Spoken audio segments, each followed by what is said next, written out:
दंतेवाड़ा जिले के किरंदुल एरिया में पिछले महीने ज़बरदस्त बाढ़ आई थी, जिसकी वजह से माइंस एरिया बेलाडीला के लोहे क्षेत्र में भारी तबाही मची थी।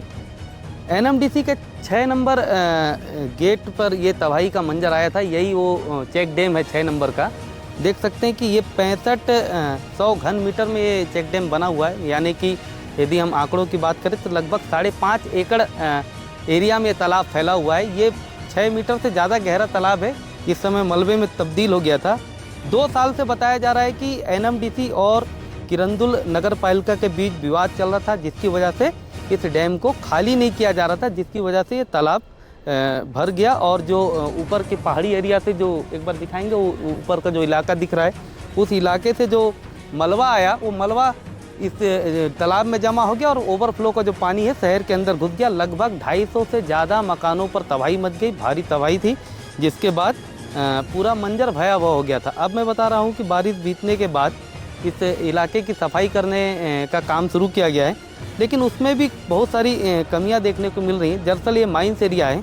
माइंस एरिया में विदाउट परमिशन कुछ भी काम नहीं किया जाता है, मगर यहाँ पर ऐसा नहीं है। यहाँ पर ये जो आपको दिखाई दे रही है मशीन, ये ठेकेदार के द्वारा एक मशीन लगाई गई है और इस तालाब की खुदाई शुरू कर दी गई है।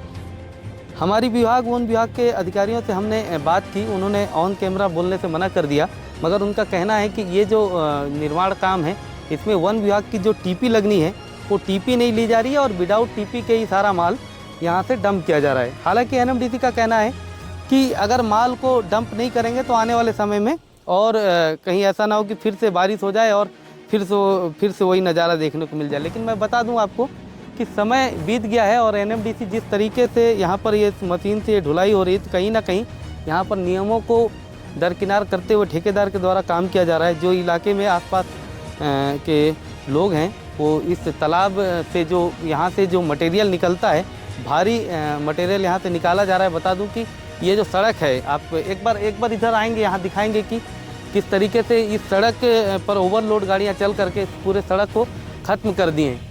देख सकते हैं कि ये बंगाली कैंप पड़ता है किरंदुल का, और यहाँ से जो फाइनोर की गाड़ियाँ निकलती हैं, यहाँ से सीधे शहर की ओर घुस रही हैं। वहाँ से बताया जा रहा है कि एमबी एक साइडिंग है, वहाँ पर ये माल को अनलोड किया जा रहा है, मगर इस पर जो परमिशन लगना चाहिए माइनिंग विभाग की या फिर जो खनन के जो नियम है, उसको पूरी तरीके से फॉलो करते हुए इस यहाँ से गाड़ियों को नहीं ले जाया जा रहा है। देख सकते हैं कि डैम की क्या हालत यहाँ पर हो गई थी जब बाढ़ आई थी। मैं एक बार इधर भी दिखाना चाहूँगा कि ये आप देख सकते हैं कि ये वही चेक डैम है जो पूरी तरीके से बर्बाद हो गया था, और इसी चेक डैम से निकलने के बाद मलबा इसी रास्ते से होता हुआ सीधे किरंदुल शहर के अंदर घुस गया। इसमें सबसे बड़ी बात है कि इस चेक डैम की जो चौड़ाई है 10 मीटर से ज़्यादा होनी चाहिए थी, मगर बताया जा रहा है कि यहाँ पर अवैध अतिक्रमण इस तरीके से इस बंगाली कैंप के आसपास कुछ लोगों ने किया। आप देख सकते हैं कि एक बाउंड्री वाल आपको दिखाई दे रही होगी कि नाले के ठीक ऊपर में बाउंड्री वाल को बना दिया गया, जिसकी वजह से सारी समस्या खड़ी हो गई, जिसे देखने के लिए प्रशासन को और अब नगर पालिका को बारिश बीतने के बाद फिर से इस जगह को चेक करना चाहिए, क्योंकि आने वाले समय में फिर से ऐसी त्रासदी ना आए। इसके लिए पहले से उन्हें अलर्ट मोड में रहना चाहिए, और यहाँ पर जो लोग अतिक्रमण किए हैं उनको भी नियम के दायरे में लेते हुए उनके अतिक्रमण हटवाने चाहिए। लगभग 7.5 करोड़ से ऊपर का मुआवजा एनएमडीसी ने इस बाढ़ में आए हुए बाढ़ प्रभावित लोगों को और राजस्व के अमले को दिया था, और जिसके बाद से अब यहाँ पर से फिर से खुदाई का काम शुरू किया गया है। मगर सवेरे से लगभग 25 से 30 गाड़ियाँ यहाँ पर जा चुकी हैं, लेकिन उन गाड़ियों में जो वन विभाग की जो फिट पास पर्ची होनी चाहिए, वो पर्ची नहीं है, क्योंकि ये नियम बोलता है कि अगर माइनिंग क्षेत्र के अगर अंदर काम हो रहा है तब तक तो ठीक है, मगर माइनिंग क्षेत्र से जैसे ही वह काम सड़क के रास्ते से परिवहन होता है तो वहाँ पर परिवहन की टीपी लगती है। टीपी यानी कि ट्रांसपोर्टिंग जो परमिशन है वो होना चाहिए, मगर विदाउट ट्रांसपोर्टिंग परमिशन के यह सारा काम किया जा रहा है।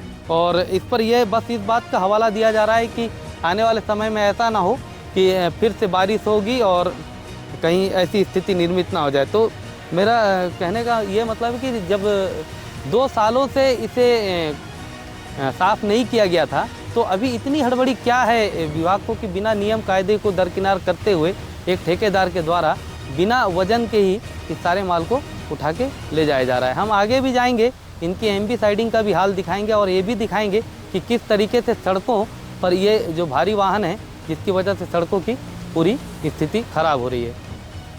हमारे साथ लगातार बने रहिए। हम इसी तरीके से आपको ग्राउंड पर जा करके ग्राउंड की रिपोर्ट दिखाएंगे।